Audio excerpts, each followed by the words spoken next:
A slap in front of 500 people should have been the worst thing to happen that night. But it wasn't even close. Because somewhere in that building, a secret was already unraveling. One that reached further than any of them knew. And Diana Zachary was the only one in the room who understood exactly how deep it went. The kind of story that makes you question everything you thought you knew about love, power, and who truly holds the cards. This is it. Subscribe now, because this story will keep you on the edge of your seat from the very first second to the very last word. The slap landed clean across Diana Zachary's left cheek in the middle of the Shin Group's annual gala. 500 guests, chandeliers throwing gold light across the room, cameras rolling for the live charity broadcast. Diana was 7 months pregnant. Her cheek went red immediately. The room went silent the way a room only goes silent when something truly terrible has just happened. Not a slow quiet, but a sudden, total, breathless one, like the world itself held still to see what came next. The woman who had done it, Isabella Yoon, tall, polished, wearing a gown that probably cost more than most people's yearly salary, stood with her hand still raised. Her chest rose and fell fast. Her eyes were bright with something between rage and desperation. "You are nothing," Isabella said, loud enough for the front rows to hear. "You tricked him. You manipulated your way into his life, and you are ruining everything." Diana did not move right away.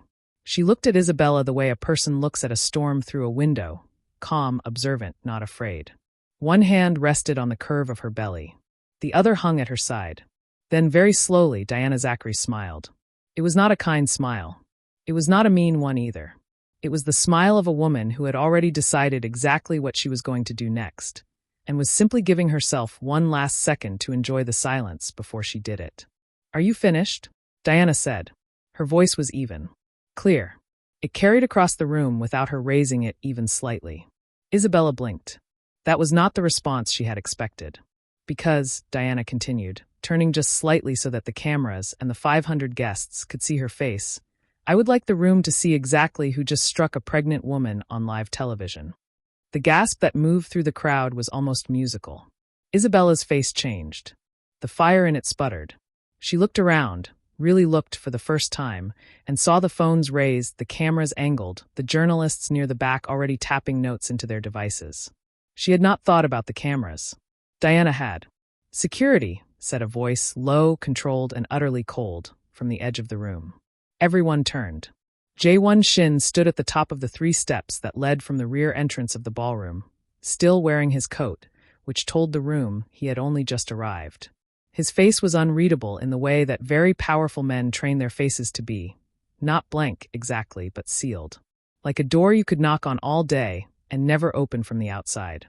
He was the CEO of Shin Group, one of the largest private conglomerates in the country, with holdings that stretched across shipping, technology, and real estate. He had built most of it himself, starting at 22 with nothing but a failed inheritance and a plan that everyone around him had called impossible. He was 36 now, and no one called his plans impossible anymore. He walked down the 3 steps and crossed the floor toward his wife. Not toward Isabella. Toward Diana. Isabella moved first. Jae-won, listen to me please, she's been lying to you, she's been." "You will leave this building," Jae-won said, without looking at her. His eyes were on Diana.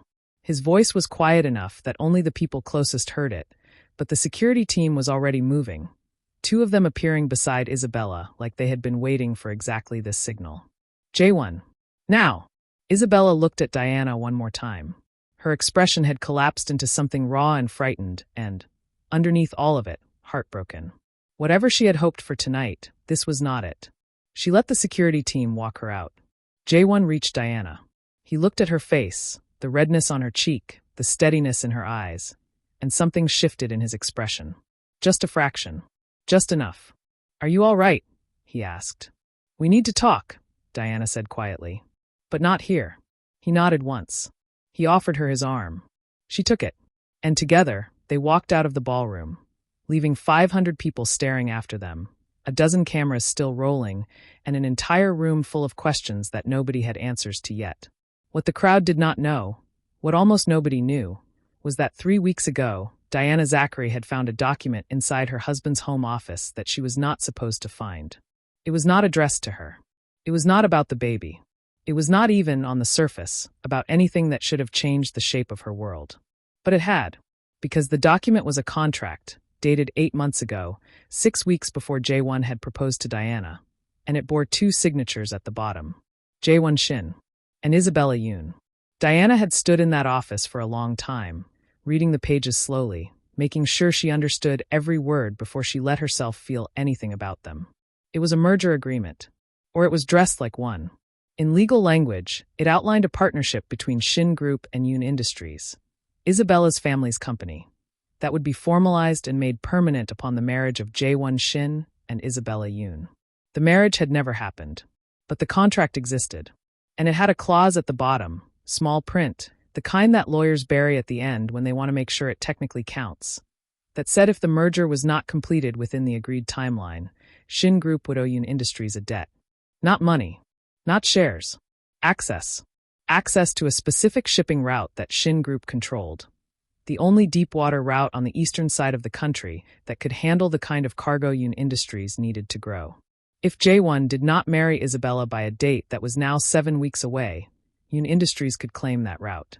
Which meant, and this was the part that had kept Diana awake for 3 weeks, that by marrying Diana instead, Jae-won had not just broken Isabella's heart.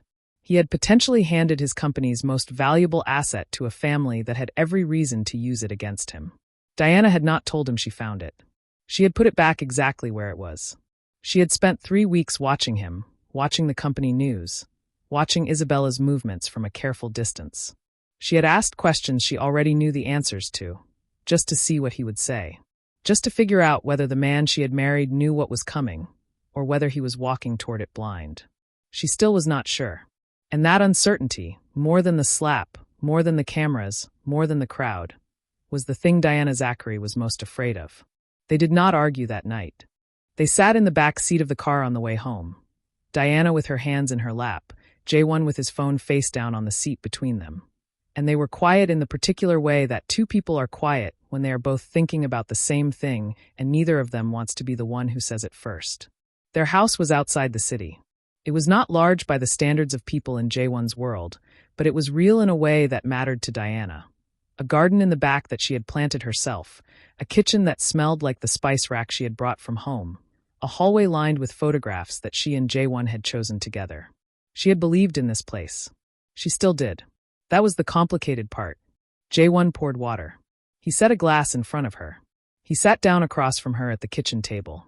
"I didn't know she was going to be there tonight," he said. "I know," Diana said. "I should have." Jae-won. She looked at him. The contract. The silence that followed was a different kind than the one in the car. She watched his face. There it was, not guilt, not surprise, but something more specific than either. The expression of a person who had been carrying a weight and has just realized the person across from them has been carrying it too. "How long have you known?" he asked. 3 weeks. He was quiet for a moment. "Why didn't you tell me?" "Because I wanted to know what you would do," Diana said. "Before you knew I knew." He looked at her for a long time. The kitchen was very still. "I was going to tell you," he said. "When?" I needed to find a way to solve it first. So that when I told you, I wasn't just bringing you a problem. I wanted to bring you the problem and the answer at the same time." Diana studied him. She was good at reading people. She had been since childhood, growing up in a house where the adults did not always say what they meant, and you had to learn early to read the spaces between words if you wanted to understand what was actually happening. She read him now. He was telling the truth. She was almost certain of it. Almost. "And have you," she asked, "found the answer?" He looked down at the table. "Not yet." Diana nodded slowly. She picked up her water glass. She set it down again. "Then we find it together," she said. "But Jae-won, no more secrets. Not from me. Not about this." He met her eyes. Agreed. Outside, in the garden she had planted herself, something moved, a sound, small and out of place, like a shoe on gravel. Diana did not look up. Jae-won did not look away from her. Neither of them knew, yet, that someone had been listening. The person in the garden was not a stranger. His name was Ray Shin, Jae-won's younger brother by 4 years, and the only other person alive who knew the full terms of the contract with Yoon Industries, because he had been in the room when it was signed. Ray had not been in the garden by accident. He had been there because he had received a message, anonymous, delivered to his personal phone through a number he did not recognize. That read only, she knows. Tonight changes everything. Be there. He had driven out to the house without telling Jaewon. He had stood in the garden because he could not bring himself to go inside, not with the conversation that was clearly happening through the kitchen window in front of him. He had heard enough. Shin was not, by most people's measure, a bad person. He loved his brother. He had spent most of his adult life inside Jaewon's shadow. Not bitterly, not resentfully, but quietly, the way a person learns to live in a space that was built for someone else. He ran the logistics division of Shin Group. He was good at his job. He minded his business. But 6 months ago, Ray had made a mistake. He had made it because he was scared that Jaewon's relationship with Diana would destabilize the company, scared that Jaewon was making a decision with his heart that was going to cost them everything they had built, scared because the contract with Yoon Industries was a ticking clock that Jaewon kept refusing to acknowledge. Ray had gone to Isabella Yoon. Not to hurt his brother. Not to hurt Diana. He had gone to ask Isabella to release the clause, to renegotiate, to find a way to let the contract die quietly so that everyone could move on. Isabella had not agreed to let it die, but she had agreed to use it. And somehow, in that conversation, Ray had told her things he should not have told her. Things about Diana's background, about the early days of her relationship with Jaewon, about the specific circumstances under which they had met.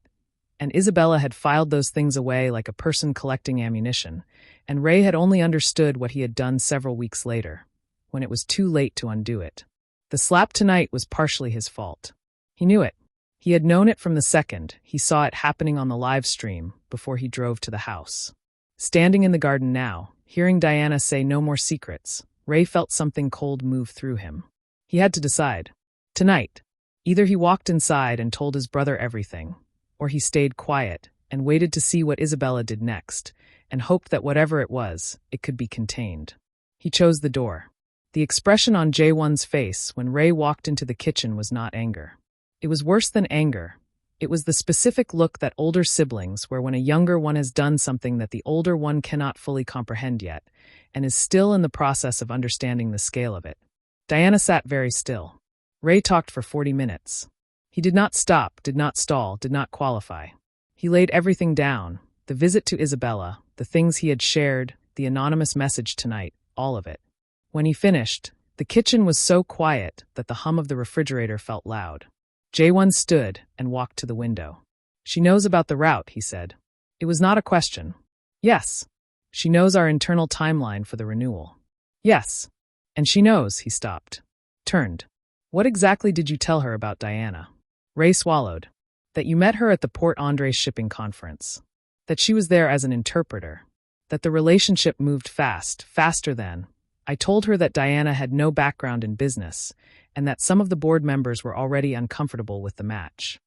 And that the board's discomfort might be used as leverage, Jaewon said flatly. Ray said nothing. That was its own kind of answer. Jaewon looked at Diana. Diana looked at Ray. The anonymous message, she said. Who sent it?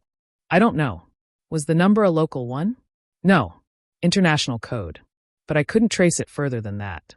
Diana was quiet for a moment. Then she said, Jaewon, the contract with Yoon Industries. Is there anyone else who knows the full text of the clause besides the three of us and Isabella? Jaewon frowned. The original lawyers. And, he paused. And my father's old advisor. Mr. Day. He was present when the contract was drafted. Is Mr. Day still connected to Yoon Industries in any way? Jaewon looked at her. Really looked. He retired, he said slowly. But his daughter works for Yoon Industries' legal team. The kitchen was very quiet again. Jaewon, Diana said carefully. I think someone has been managing this situation from the outside. I think the goal was never just for Isabella to get you back. I think the goal was always the shipping route, and Isabella's emotions were the vehicle. Ray stared at her. Jaewon stared at her. Someone has been using Isabella, Diana said. The same way they used you, Ray. Feeding you fear, feeding her anger, letting both of you do the work for them. And when the route is claimed, they step in. Not Yoon Industries. Someone behind Yoon Industries. She was 7 months pregnant, sitting at a kitchen table in a house with a garden she had planted herself, and she had just reframed the entire situation in 3 sentences. Ray looked at his brother. Jaewon looked at his wife. When did you figure this out? Jaewon asked. About a week ago, Diana said. But I needed tonight to confirm one thing. What thing? She met his eyes. That you would tell me the truth when I asked. The next morning, Diana did something that neither Jaewon nor Ray expected. She called Isabella Yoon. She did not warn them first. She simply picked up her phone, found Isabella's number, which she had obtained 2 days ago through a contact at the gala's event management company, and dialed.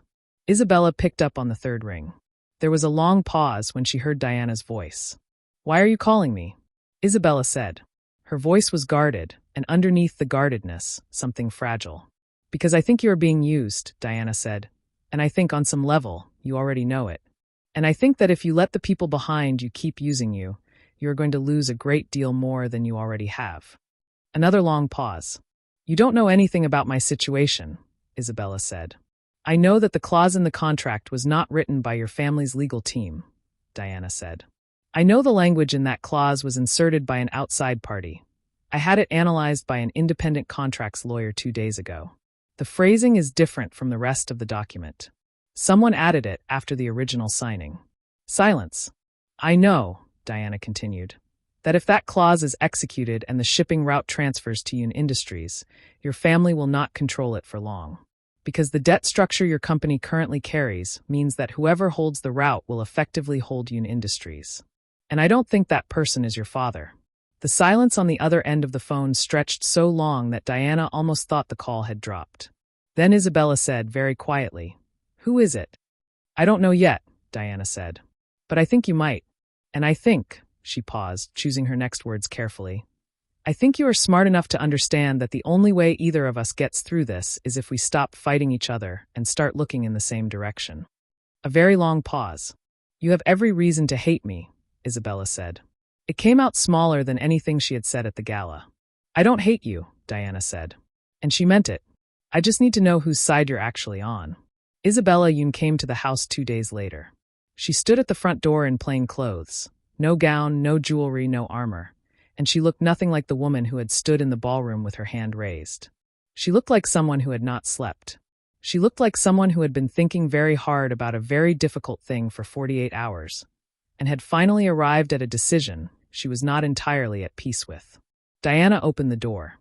They looked at each other. "Come in," Diana said. Jaewon was in the living room. When he saw Isabella, he stood, and the look on his face was not anger either, which surprised Isabella more than anger would have. It was something closer to tired, like a person who has been running for a long time and has finally decided to stop. Ray was not there. Diana had asked him to stay away, because she had a feeling that Ray's presence would make Isabella's defenses go back up, and she needed Isabella to talk freely. They sat. Diana made tea, not because the situation called for tea, but because having something warm to hold gives people's hands something to do, and people talk more honestly when their hands are busy. Isabella wrapped both palms around the mug and stared into it for a moment. "His name is Victor Lang," she said. Jaewon's expression did not change, but his hands, resting on his knees, went still. "He approached my father 3 years ago," Isabella continued. "He presented himself as an investment partner. He said he wanted to back Yoon Industries' expansion into the northern markets. My father trusted him. He had references. He had a history, documented, verifiable. He seemed..." She paused. "He seemed legitimate." "But he wasn't," Diana said. "He was. At first. The investments came in. They were real money, real growth. And then, slowly, the terms started to shift. Small things. Renegotiated clauses. Restructured repayments. My father signed things he didn't fully understand because the early wins made him trust Victor's judgment." She stopped. "By the time my father realized what had happened, Victor held a significant portion of our company's debt. And Victor had made it very clear, quietly, always quietly, that if Yoon Industries did not deliver the shipping route, he would call in every debt at once." "Which would collapse your company," Jaewon said. "Yes. So the marriage contract was..." "Victor wrote the clause," Isabella said. "He suggested it to our lawyers as a standard protection measure. My family's team didn't question it because the rest of the contract was legitimate. And I didn't know any of this when She stopped. Her jaw tightened. "When I agreed to the engagement. I genuinely loved you, Jaewon. That part was real." Jaewon was quiet. "But when you ended it," she continued, "and when Victor told me that the only way to save my family's company was to get the clause executed, I started to believe that you had been the one who was wrong. I started to believe the things Victor told me about Diana. That she had manipulated the situation. That she had. Isabella's voice cracked just slightly. I wanted it to be true. Because if it was true, then everything falling apart wasn't my fault. Or yours. It was hers. Diana looked at her steadily. And now? Isabella met her eyes. I know it wasn't true. The room was quiet for a moment. Where is Victor Lang now? Diana asked. I don't know exactly. He communicates through intermediaries, lawyers, assistants. I have never met him in person. She reached into her bag and pulled out a folded envelope. But I have these. Every document my father signed. Every restructured clause. Every communication that shows Victor's fingerprints. She set the envelope on the table. I should have brought these to a lawyer months ago. I was too scared. Diana looked at J1. J1 looked at the envelope. The anonymous message Ray received, Diana said slowly. The one that said she knows tonight changes everything. Be there. Isabella, did Victor's people know about the gala? Isabella frowned. Victor knew everything. He has people everywhere. He knew about your pregnancy. He knew about the internal board concerns. She stopped. He knew I was going to be at the gala. He actually encouraged me to go. He wanted the slap to happen, Diana said. Everyone looked at her. Think about it, Diana said. If Isabella causes a scene, a public, recorded, broadcast scene, the story becomes about the slap. About Isabella's jealousy. About J1's personal life. And while everyone is watching the drama unfold, nobody is looking at the contract. Nobody is questioning the clause. The route transfer gets lost in the noise. She paused. Victor needed a distraction. And we gave him one. The silence that followed was the kind that lands when something clicks into place. When the shape of a thing you have been trying to understand for a long time finally resolves into a form you can see clearly. He's going to move soon, J1 said. If he already has documentation to execute the clause and he's been managing the timeline, he has a window, Diana said. The contract renewal deadline is 7 weeks away. But based on what I've read, he can initiate the transfer process 30 days before that. Which means he could move in 10 days, J1 said. Isabella looked between them. How do you? She read the contract, J1 said. He looked at Diana. All of it. 3 times, Diana said. I also read Yoon Industries' last 2 public filings and cross-reference the restructuring dates with the investment timeline Isabella just described. Victor started adjusting the debt structure around the same time the shipping route's value increased by 40%, 18 months ago. This was planned very far in advance. Isabella stared at her. Diana picked up her tea. I was an international trade interpreter for 6 years before I transitioned into conflict mediation. I am very good at reading documents and very good at understanding what is not being said. She looked at Isabella calmly. I am also very tired of people underestimating me. Isabella made a sound that was almost a laugh, short, surprised, caught off guard. I owe you an apology, Isabella said. You do, Diana agreed. And I accept it. But right now, what I actually need from you is something more useful. What? I need you to arrange a meeting, Diana said. With Victor Lang. Without telling him why. Getting Victor Lang into a room turned out to be harder than any of them anticipated. But not impossible, because Isabella had something Victor wanted. She still had the Yoon family's cooperation. And Victor, whatever else he was a careful man who did not want to execute a hostile contract move if a friendly transfer was available. Isabella sent word through her family's lawyer that she had reconsidered the situation and wanted to discuss a cooperative path forward. Victor's response came within 24 hours. He agreed to a meeting, 7 days from now, at a location of his choosing, a private conference facility on the eastern edge of the city, chosen because it was on neutral ground and, as Diana noted when she looked it up, had no permanent security cameras inside the meeting rooms. He's cautious, Ray said. They were all gathered in J1's home office, J1, Diana, Ray, and Isabella, who is now strangely part of the team. He's going to check everyone who comes into that room. He'll check for recording devices, J1 said. He'll check our phones. Then we don't use phones, Diana said. Diana. And we don't use recording devices. She looked at them all. We do something Victor won't anticipate because it requires a kind of trust he doesn't believe people are capable of. Which is? Ray said. Diana looked at Isabella. We tell him the truth. The night before the meeting, Diana could not sleep. She lay in the dark with one hand on her belly, the baby moving in slow, rolling waves, the way the baby had been doing for the past few weeks, as if even this small person was restless with what was coming. And she stared at the ceiling and went through everything one more time. Victor Lang. She had found him. It had taken 3 days of searching, cross-referencing, calling old colleagues from her interpreter days who had worked in the same international trade circles she had, but she had found him. Not just his name, but his pattern. Victor Lang moved between industries like a person moving between rooms in a house he was slowly dismantling. He had done this 3 times before: a logistics company in the north, a manufacturing group in the Western District, and a family-owned port authority 2 countries away that had gone bankrupt under circumstances nobody had fully explained. In each case, he had entered as an investor, earned trust, restructured debt, and then claimed an asset the original owners had not realized they were putting at risk. He was not a crime lord. He was not dramatic. He was precise, patient, and almost invisible, the kind of dangerous that does not announce itself. What Diana had found, buried in the public record of the Port Authority case, was a single legal representative who had appeared in all 3 situations. Not Victor himself. A name, a firm, that showed up in the documentation every time. She had sent that name to a contact she trusted completely, a woman named Clara Webb, who had worked as a trade compliance officer for 15 years and currently consulted for an international commerce oversight body.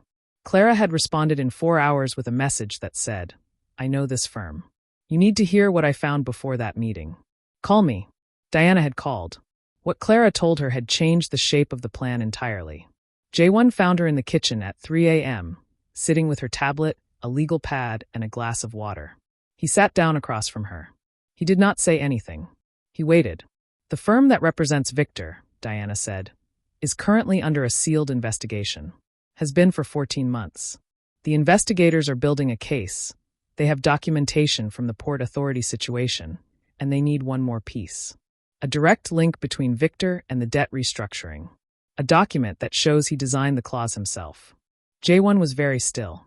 "Isabella has it," Diana said. "Or rather, her father has it. He kept a copy of the original investment proposal, before the contract was restructured, that shows the clause was not part of the initial agreement. It was added later by Victor's legal team and initialed by a notary that Clara traced directly back to Victor's firm." "That's evidence of fraud," J1 said. "It's evidence of a pattern of fraud. And the investigators need someone to formally provide that document, with testimony." Diana looked at him. "If we walk into that meeting tomorrow and we get Victor to confirm the existence of the agreement, even casually, even in passing, with investigators present in an adjacent capacity." "You want to set a trap," J1 said. "I want to give the investigators what they need," Diana said. "There is a difference." "Is there?" "Victor built a trap for your company. He built a trap for Isabella's family. He has done this to 3 other groups of people who trusted him." Diana set down her pen. "I am not building a trap. I am opening a door and letting him walk through it himself. What happens on the other side of that door is the investigators' work, not ours." J1 looked at her for a long moment. "You have been running a parallel investigation," he said. "It came out slightly odd, slightly undone. This entire time, while you were managing the pregnancy, managing the gala, managing Isabella, managing Ray, you were running a parallel investigation." "I was an interpreter and a conflict mediator for 11 years, Diana said. "I know how to carry multiple threads at once." "Diana." She looked at him. "I should have told you about the contract the day I found out about the clause," he said. "I thought I was protecting you. I thought." "You thought I couldn't handle it," she said. "Not unkindly. Just accurately." He winced. "Yes." J1. She reached across the table and put her hand over his. "Our baby is going to be born into a world that will spend a very long time trying to decide what she can handle. I need her father to know, from the very beginning, that she can handle all of it." She paused. "And so can her mother." He looked at her hand on his. He turned his hand over and held hers. "All right," he said. "Tell me exactly what you need me to do tomorrow." The meeting facility was exactly as described: quiet, neutral, unremarkable. Victor Lang was already in the conference room when Isabella and J1 arrived. Diana and Ray were not there. That was deliberate. Victor was a man in his late 50s, medium height, with the kind of face that forgot itself almost immediately. Nothing distinctive, nothing memorable, which Diana had said when she described him was itself a choice. Men like Victor did not become memorable. It was a professional necessity. He shook Isabella's hand. He shook Jaewon's hand. He was perfectly pleasant. "I'm glad we could meet under calmer circumstances," he said, glancing briefly at Jaewon. "I understand the gala was eventful." "It was," Jaewon said. "I hope your wife is well." "She is." Victor smiled. It was a practiced smile, not warm, not cold. Just present. "Shall we get to business?" "I believe there's a timeline to consider." "There is," Jaewon agreed. "I'd actually like to revisit the terms of the clause." Victor tilted his head. "Oh, I've been reviewing the original contract. The clause in question, the shipping route provision. I want to understand how it came to be included." "It was a standard risk mitigation measure," Victor said smoothly. "Your legal team approved it." "They approved the contract," Jaewon said. "But the clause specifically, I've had it analyzed. The language is different from the rest of the document. Different drafting style, different structure." He paused. "My analysts believe it was added after the original signing." Something moved behind Victor's eyes, a barely visible recalibration, like a clock adjusting its own gears. He smiled again. "Your analysts may want to review the document more carefully. I can assure you the clause was part of the original." "Mr. Lang," said a voice from the door. Everyone turned. Diana stood in the doorway. She had not been announced. She should not have been able to enter the secure section of the conference facility without an escort. But the facility's head of operations happened to be a former colleague from her mediation years, which she had mentioned to Jaewon at 3 a.m., and which was why Jaewon had insisted on this specific venue. "Mr. Lang," Diana said, walking in steadily. "My name is Diana Shin. I believe you know who I am." Victor looked at her. His expression was still pleasant. But his hands, Diana noticed, had gone still on the table. "I know of you," he said. "Good." She sat down, not across from him, but beside Isabella, which placed the two of them on the same side of the table. She put a folder on the surface between them. "Then you know that I've spent the last several weeks reviewing every document connected to the Yoon Industries restructuring. And I found something interesting." She opened the folder. Inside was a single page, the investment proposal. Clara Webb had helped Diana obtain a certified copy from the original notary's records. The kind of copy that counted as legal evidence. "This is the original investment proposal presented to the Yoon family," Diana said. "It does not contain the shipping route clause. This is dated 17 months ago. The clause appeared in the contract 6 months after this proposal. In the 6 months between this document and that one, the clause was drafted, inserted, and notarized by a firm that your legal team retained." She looked at Victor. "Exclusively. No other client." Victor's pleasant expression had not moved. But something behind it had. Something essential. "This is very interesting," he said carefully. "But a document alone is not." "There are 14 more," Diana said. 3 from other companies you've worked with. The investigators already have them. They've been gathering them for over a year." She paused. "What they needed was testimony and a direct link to the drafting. You just provided one." Victor went very still. "The room has been recorded," Diana said. "Not by her. Not by any of them." She looked at him clearly. "I am a conflict mediator, Mr. Lang. I have spent 11 years finding ways for people to solve problems without destroying each other. I am offering you the same opportunity now." She paused. "But the offer has a short window." What happened next moved faster than any of them expected. Victor Lang's lawyer arrived at the facility within an hour. Not because Diana had called them, but because Victor himself did. He made the call in front of all of them, which was either the move of a man who had nothing left to hide or a man who had run the calculation and arrived at the only conclusion available to him. Diana suspected both were true. She waited in the corridor with Isabella while Jaewon and the investigators, 3 of them, who had been in an adjacent room since the meeting began, exactly as Diana had arranged with Clara Webb, went through the formalities. The corridor had chairs. Diana sat in one. Isabella sat beside her. They did not talk for a while. "How did you know he would confirm it?" Isabella asked eventually. "That he wouldn't just deny everything and walk out?" "I didn't know for certain," Diana said. "But I knew he was a precise man. Precise men do not like uncertainty. When I told him the room was recorded and the investigators had 14 documents, I gave him a map of exactly how bad the situation already was. A man like Victor, he doesn't fight battles he has already lost. He cuts his losses. You gambled." "I made an educated assessment," Diana said. "There is a difference." Isabella was quiet for a moment. You keep making that distinction. Because it matters. Diana shifted slightly. The baby had moved again, a long, slow roll that was becoming familiar. If I had gambled, I would have been reckless. This required everything I knew about the case, about Victor's pattern, about the investigator's position. It required trust in Clara, in J1, in you. She paused. It required being willing to be wrong and to have a contingency if I was. That is not gambling. That is working. Isabella looked at her hands. I wasted so much time being angry at you. You wasted time being scared, Diana said. The anger was just the coat that fear wore so it would look stronger. Isabella made a sound. Half laugh, half something more painful. You're very good at that. Saying the thing that is true and somehow making it not feel like an attack. That's the job, Diana said simply. The formal outcome took 6 weeks to finalize. Victor Lang's legal situation was in the investigators' hands. Diana and J1 had played their part, and they deliberately stepped back from the rest. They had lives to return to. A baby who was now very close to arriving. The contract clause was voided. Not because J1 and Isabella negotiated it away, but because the investigators determined it had been fraudulently inserted, which invalidated its legal standing entirely. Isabella resigned from her family's company temporarily and took a consulting role elsewhere. Partly to give herself distance, partly because she needed, as she told Diana in one of their now occasional calls, to find out who she was when nobody was expecting her to save anything. Shin went back to logistics. He did not talk much about what had happened. That was Ray's way. But he showed up at the house one Sunday afternoon with food and spent 3 hours helping J1 put together the baby's crib, which had arrived in a box with instructions written in a language neither of them spoke.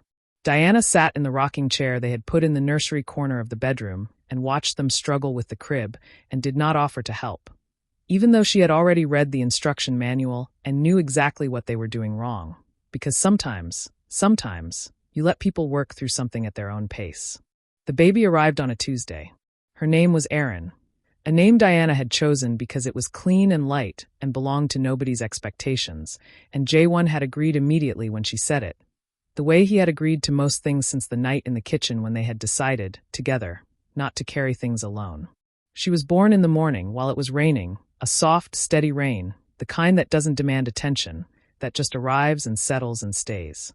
J1 sat beside Diana in the hospital room afterward, holding Erin with the concentrated, slightly terrified attention of a man who has handled enormous responsibilities in his life and has now encountered something that feels more significant than all of them. She's so small, he said. She is exactly the right size, Diana said. He looked up. His expression was the most unguarded she had ever seen it. All the careful sealing gone, all the control he maintained in every room he walked into absent, replaced by something that was entirely his own. I have to tell you something, he said. J1, I know we agreed, no more secrets. And this isn't a secret. It's just something I haven't said out loud yet. He looked at Erin and then at Diana. When I met you at that conference, when I sat next to you at the trade panel, and you translated the Mandarin presenter's entire speech without notes while simultaneously noting 3 errors in his statistical citations and passing me a handwritten correction on a napkin. Diana smiled. She remembered the napkin. I knew then, he said. I knew before I knew anything about you. I just knew. He paused. And everything since then, the contract, the gala, the months of mistakes I made by trying to protect you without trusting you, all of it has only made me more sure. He stopped again. I just wanted to say that. Out loud. While she could hear it. Diana looked at him. Then at Erin. Then back at him. She's 2 hours old, Diana said. She's going to need to hear it approximately 10,000 more times before it counts as a proper foundation.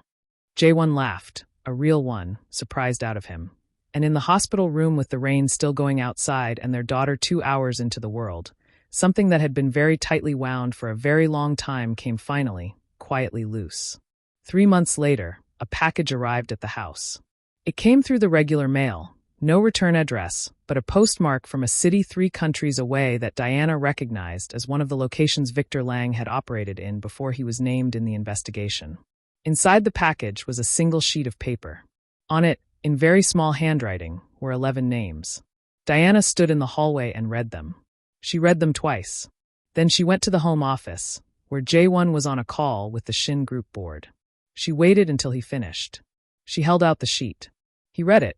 His expression changed. These are the other people he did this to, Diana said. Or is planning to. She paused. I think someone inside his network sent this. To us. To me. She took the paper back. Looked at the 11 names. 11 companies, 11 families, 11 situations like theirs, some already in the middle of it, some not yet knowing it was coming. Diana, J1 said carefully. You have a 3-month-old. I have a 3-month-old, she agreed. And a list of 11 people who need exactly the kind of help that I am very qualified to give. She looked at him. Clara is already setting up a consulting group. She asked me last week to consider joining. J1 looked at her for a long moment. And you said? I said I needed to think about it. She folded the paper once and held it in her palm. I've thought about it. He watched her. I told you who I was before I had Aaron, she said. I am still that person. I would like to keep being her. He stood from his chair. He came to stand in front of her. He looked at the folded paper in her hand, and then at her face. Then let's get to work, he said. And that was where, almost exactly, Isabella Yoon called. She had been in her new consulting role for 2 months. She had rebuilt slowly. She had found out, as she told Diana on these occasional calls, that she was actually quite good at things she had never tried before. That there was a version of herself she had never met because she had spent so long being the version everyone else needed her to be. I got something today, Isabella said. Through my new firm. A case. I wasn't supposed to see it, but a document crossed my desk by accident, and I recognized the pattern immediately. She paused. It's one of the names on your list, isn't it? Diana felt something go very alert inside her. Which name? Isabella said it. Diana looked at the folded paper in her hand. It was the 3rd name on the list. How did you know about the list? Diana asked carefully. I didn't, Isabella said. I knew about the pattern. Because you taught me what to look for. A pause. Diana, I think whoever sent that package is still inside Victor's network. And I think they sent it to you because they want help getting out. The hallway was quiet. Aaron's baby sounds drifted in from the nursery. Small, certain noises, the sounds of a person who has no idea yet how complicated the world is and is therefore completely comfortable in it. Where are you right now? Diana asked. My office. Stay there. I'm calling Clara. And J1, she glanced down the hallway toward the office, is already in this whether he knows it yet or not. Should I be scared? Isabella asked. Diana thought about it. She thought about the kitchen table and the 3 a.m. research and the gala and the conference room and the 11 names. No, she said. Be ready. The story of what came next, the 11 names, the person inside Victor's network, the consulting group, and what Isabella found at her firm on the same day, a specific international investigator called Clara Webb with news about a case that nobody expected to connect to any of this. That story was not finished yet. But it was already very clearly beginning. And Erin Shin, 3 months old, thoroughly unaware of any of it, fell asleep in her crib on a Tuesday afternoon with the rain going outside. The same kind of rain as the day she was born. While her mother stood in the hallway holding a folded piece of paper, and her father looked up from his desk, and her Uncle Ray, who had come over to try the crib instructions again because he was now personally offended by them, heard Diana's voice go very specific and very clear through the wall and knew. Somehow, that something was starting. He set down the instructions. He knocked on the office door. Am I needed? He asked. From inside, J1 said. Get a chair. Love found its way through betrayal, secrets, and a slap that was meant to destroy, and came out stronger on the other side. Diana and J1's story is proof that the people who underestimate you are always the ones most shocked by how you rise. Thank you for reading every word of this journey. It means everything.